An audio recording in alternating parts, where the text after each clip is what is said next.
This is the current love of my life, well, the second love of my life, of course, in case my wife watches this video. It's the Gavin Harrison, the SONOR Gavin Harrison Protean snare drum. This is a drum that I never leave home without, and engineers curse if I do. This is literally, folks actually ask me if I will bring the snare drum to concerts or sessions or what have you, because they have to do the least work with the snare drum to get the most exceptional sound out of the drum. They literally just put a mic on it and it just sounds remarkable.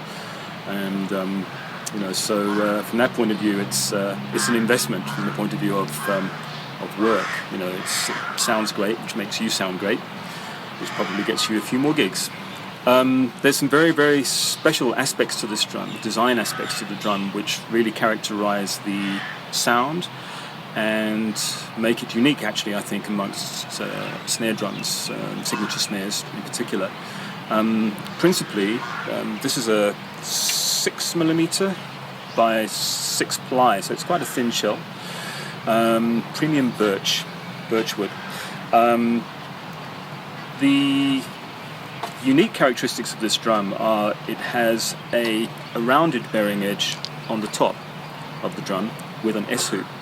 So basically you have more shell to head contact, which obviously gives the drum better tone. There's more contact between the head and the shell itself at the top of the drum.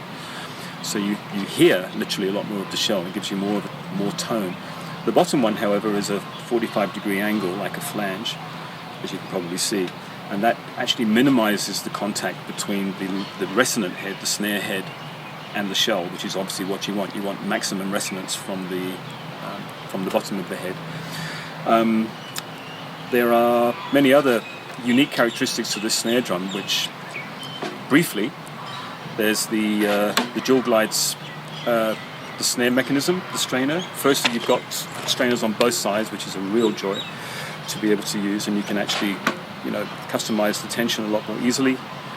And even a lot of the time, if you get some weird sympathetic buzz, I've found you can just shift the snare across the bottom of the bed and eliminate a lot of the resonant buzz you sometimes get if you've got a noisy bass player or something along those lines.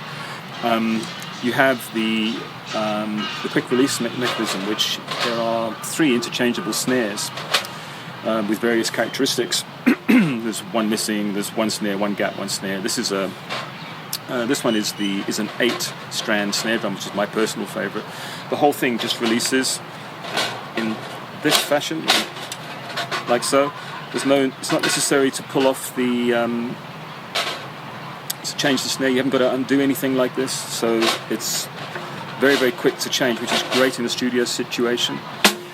It has the normal triple flange hoop on the bottom with a very, very wide gate here for your different snare configurations.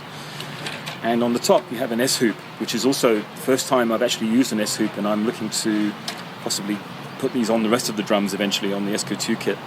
It just explodes with tone and volume as well, and not the least to mention that you actually go through a lot less sticks, because when you're playing a triple flange, obviously there's a very narrow margin and you're obviously chopping into the sticks, so this actually saves your sticks quite considerably as well, I found, over a period of time.